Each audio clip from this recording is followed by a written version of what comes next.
What's up, guys? Welcome to another episode of Will Weekly. Today, back on the show, I have Anthony and Abraham on the show. And when you see them on the show, you know we're talking NBA basketball. So this is a special edition of the show. Today, we're going to talk about the surprises of the year for this season of the NBA. It's coming to an end, and there's been a ton of surprises. And we're talking about the good surprises, the positive surprises.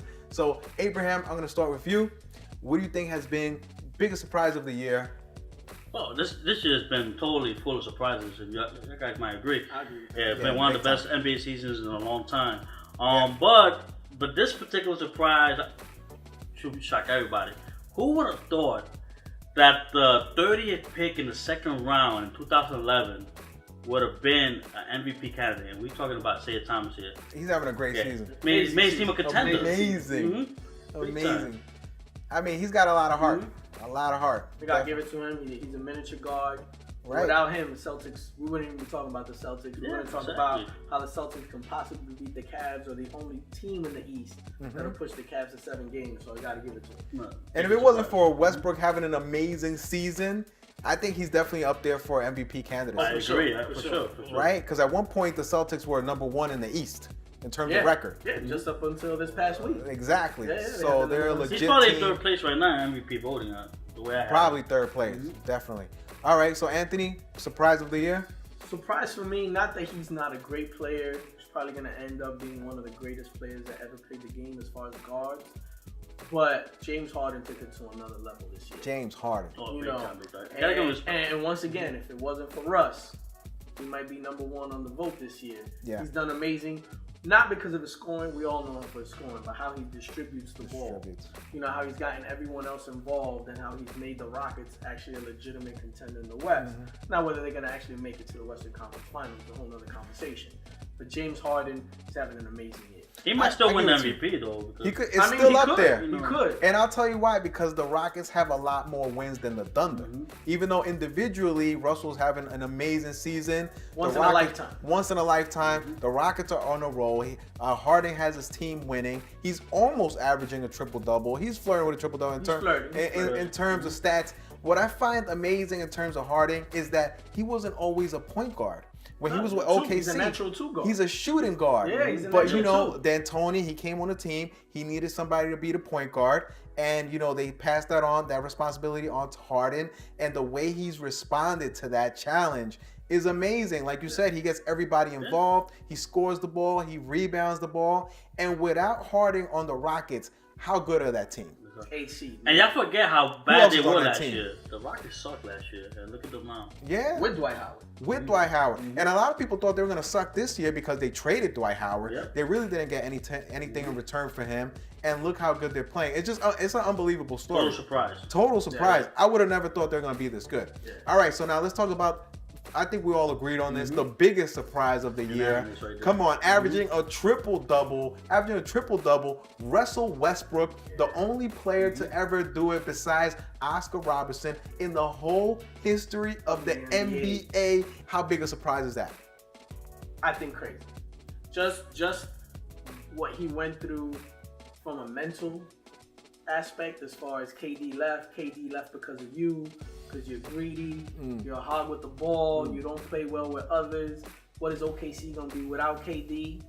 And I don't know, this kid has responded to something amazing, astronomical. I mean, our dads or our grandads saw Robinson play, but like we watching this with Russ right now. This is we a watching real deal. History right now. Hey, this is something we're going to tell our kids. Exactly.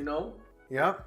I mean, Russell is the real deal. I mean, a lot of people don't take into consideration his work habit. I mean, this brother, he wakes up at 6 o'clock in the morning every day, hits up the gym to work out. And really? He's like Kobe and Jordan. They had the eye of the tiger, man. They wake up 2 hours before anybody will even think about working out. And he works on his game. He worked on his game this whole summer. He practiced a lot with Kobe this summer. And you see the retributions and his work ethic. Yeah.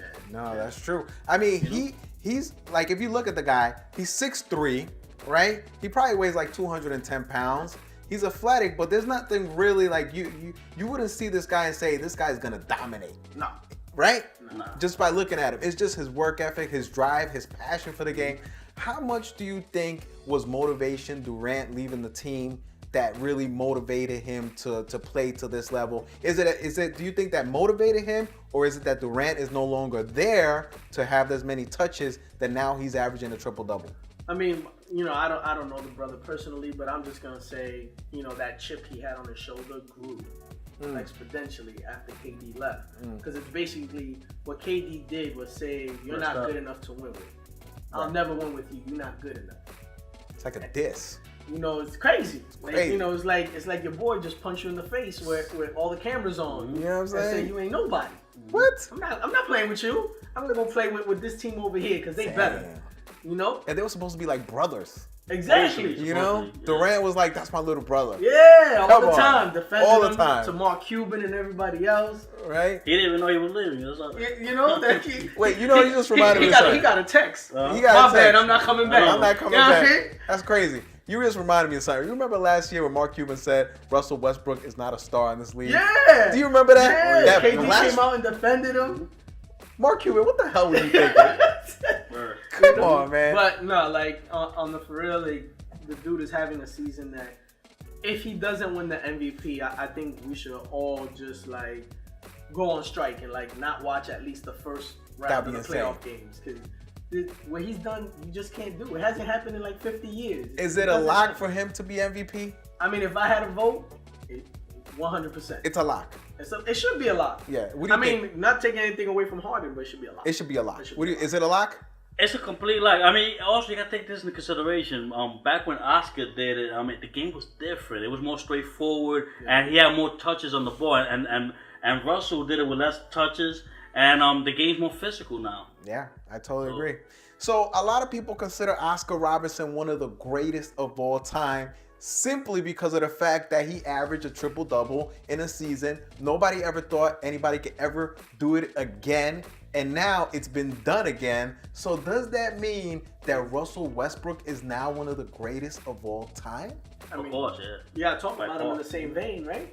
Yeah. And it's not like he's a scrub. It's not like he hasn't been doing anything the last 6-7 years. This is just gonna add. And he did something LeBron couldn't do.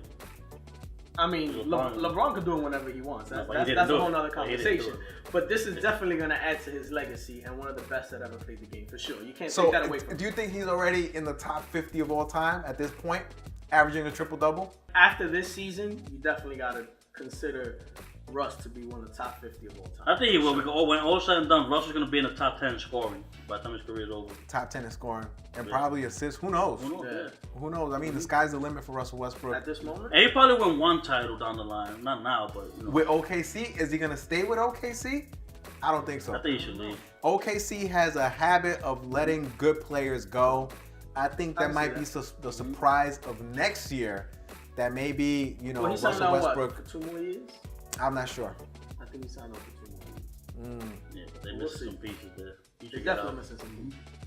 All right, so that was it. The biggest surprises of the season this year. Let's see what happens in the playoffs. There might be even more surprises to come. Thanks again for joining me on the show, guys. Always a pleasure. That's it for this episode. And please subscribe, press that like button. See you guys in the next episode. Peace out. Peace.